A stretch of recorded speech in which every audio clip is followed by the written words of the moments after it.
ولك قالوا يا عقوان ناس في العالم نرجع جابرني واحد قال يا ولد ما واخذ حقك ضابح منك يا الحارة حقك ضابح منك. قلت تعال ايش ضابح منك شو ضابح منك بالله انا اصفر متصافط ونزعل يومين ونرجع ما بشي عن ست.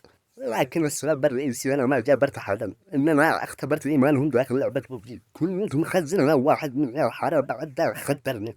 جيت قلت والله ايش رايك افتح حساب جديد في ببجي واسميه اسم بنت. قال ايوه قلت وادخل عند عيال حارتنا وقدوا منها لا وقع شدات.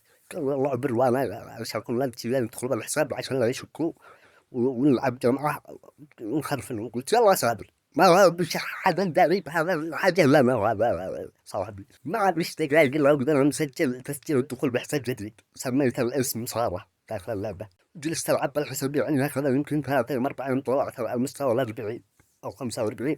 بدأت فعلت دخلت مع هذا صاحبي اللي هو داري وصاحبنا هذا دخل على الحارة معي كنا نلعب لكن ما كنت افتح الميكروفون خيرات لاني لو اخلي الميكروفون فاتح شفت فضح كان اجي افتح الميكروفون واقول الحيوان نوكني الحيوان وهم كلهم يحملوا يا وين هذا وينه كملنا نلعب وبعدين كلنا كل يوم احنا نجتمع دخل العصر ونخزن نجتمع ونتجاوب نزبط على اي واحد وبعدين نفتح موضوع اللعبة. اليوم الثاني جينا خرجنا الجامعة ونتجابر لا ما قد احنا نفتح موضوع اللعبة بعد اوه يا من انت الاسعار هذه حق امس قال يا اخي فعلا في طلب قسما بالله يا ولد انها جلادة.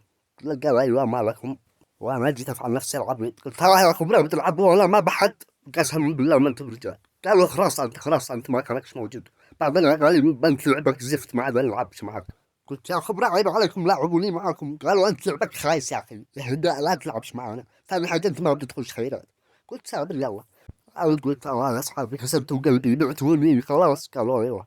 قلت سابر يلا وعملت نفسي ميت وواصلت روحت البيت فتحت الحساب بعدين دخلنا لعبنا مرة ثانية احنا على الحالة نفعل جيمين وندخل اثنين جديد من الحالة عشان بس نجدد يدروا يقولوا واو ماي جاد ونكمل العب واخرج بصير في طلبات الصداقة قلت كلهم نادعين طلب صداقة وانا قبلت هالطلبات مو مشان شي مشان صحتهم يا قوالي. قمنا اليوم الثاني وجلسنا جمعة وبزينا قالت وخزنا وكيفنا وزبجنا ودخلنا في موضوع اللعبة وبعدها كانوا يقولوا لي يا أخبار أمس لعبنا وطعمنا اللعبة وين أنت؟ قلت أنا عم بلعب لكن فعل الوضع اتصل يا أخو بالله ما تجيش ألعب معاكم بالضبط وحبيبي وبعدها قلت بروت مدري إيش قالوا طز ما اشتريت.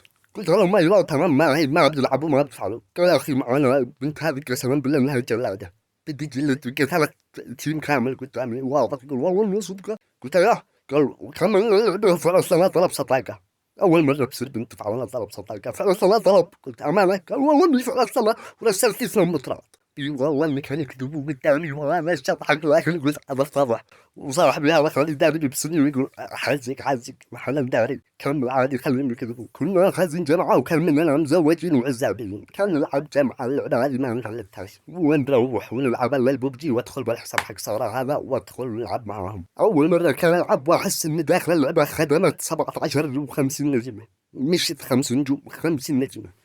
لو تجي لا عندي كان تقولي لو تدولي بوتا تدولي وانا تفتح الميكروفون شكرا ويقول العفو ما بشي والله ما وانا العب اكمل معاهم. حتى اللعب كان العب لعب بقوه كان يخرج ويرسل لي شعبيه والذي كان يفعل لي دعوه لحاله يرسل لي شعبيه وانا اجي افعل نفسي. المهم كنت اختبر ايمانهم ما هم طلعوا ما شاء الله بعضهم ايمانهم نص بعضهم ايمانهم مش موجود.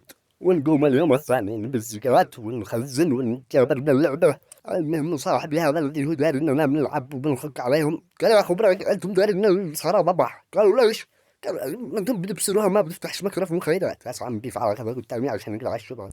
واحد من اخر فنقع قال لا والله انها بتفتح ميكروفون انتم دارين انا دخلت هلو بيجي لسان جابر انا ولا فجأة طلعت من العراق. قلت ايوه والثاني قال وانا دخلت العبها ورسلت لي مطرت ورسلت لها شعبيه وكانت تقول لي تسلم في الدواء ومدري ايش. قال قسما بالله اني بتفتح الميكروفون في شكل ما بتفتحش عندكم ما في شكل يا اخي ما تجي تلعب معاكم. وصاحبي هذا قال يا اخي ليش انا ما بتفتحش الميكروفون عندي؟ قال يا اخي انت تفهم على روحك لا تلعبش معانا ما تجيش تلعب معاك بصميل تلعب تحركني ما تجي. قلنا يعني متأكد إني بنت؟ قالوا أيوة يا أخي أنا عجبني موضوعك هذا أكثر شيء الضحك معلش الشتات كان أنا بتضحك فيك وأنا بسوي كذا بقول والله أضحك. ومرة كان أدخل معاه واحد من حاره مزوج كان يلعب وهو واصل خيرات وهو مصدق روحه لكن أبو رسم مربع كان يلعب بدون سماعة كان يلعب ببجي وجنبه وزارة الداخلية المرة حقه بالعب بعد اتصلت قصوني وفتحت الميكروفون قلت بالله عليك يا فلان طيحوني تعال عندي. انا صيحت باسمه. المهم انه وزاره الداخليه سمعت من هذه البنت اللي بتحاكيها في التلفون يا سعلوك يا المهم وانا غلقت الباب من مره خرجت وغلقت. خربنا بيت الرجال. قلنا خزنا اليوم الثاني وطبيعة العدمي هذا من يزبج ويضحك. اليوم هذا الكم ساكت نقول ما لك اليوم طافي ما لك ما تزبج تضحك. يا اخي ما لي شيء. انا لا مالك والله ما عندي بخير الحمد لله. استمرت في هذا الموضوع يمكن يجي 4 أشهر او 3 أشهر.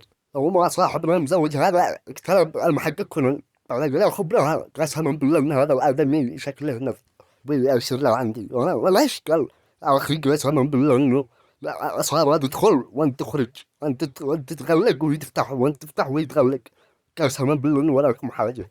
قلت له ما عليك بلا سهم ما من قال اتصلت بنت عشان العب معك يا خطر. قال والله انه شكله وانت سكتي تلفونك لا انت رجال.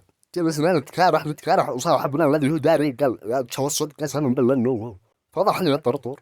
جاي لك وشولح بين مزوج هذا في الشارع. هذا القواد هذا بيتحول هذا بيتحول لامره. هذا اسمه صارة بيسمي نفسه صارة. كان يشولح ذكر الموقف حق وزارة الداخلية وكان يصبح التعب لي ما الشارع. هذا صارة اسمه صارة. مش انت رجال جالس تضحك على رجل يا طرطور يا رجال يا صارة يا وانه خليني يصيح في الشارع. انا بطل تلعب اللعبة جلست شهري مستحي من الناس. عشان كان ارجع اعايرهم اقول لهم اقول لهم هم يقولوا حزب يا اخي يا طرطور خلاص يا اخي نسينا الموضوع. قلت قسما بالله انكم كذابين بدك تجيبوا قدامي ها انها بتجاوب لكم بدي لكم شعبيه يا كذابين. قال خلاص يا خبير نقول لك خلاص استرنا يا اخي. بعد ادينا لهم الشك كان تدخل معهم اي بنت هي بنت ويقولوا يا حيوان افتح الميكروفون يا رجال بطل لعب. ايش فيك يا ولد تقول ها قسما بالله انه اسكره ما معي. تقول معك البنت خلاص صارت الثقة ما عبش ثقة. أنا عدمت الثقة بين الناس أمانة. وهذا السبب اللي قال لك ليش أصحابك بطلوا ويحققوا ما لهم زعلين منك ليش طلعوا وبهذا الخبر. لكن بطلت ويه أنا اشتري بنت ديش الذي يسميني والدي يسمي نفسه بنت. قاعد رجل يا أخي خلاص بس خبر والله منو حرام. ومع السلامة يا غوالي خاطركم.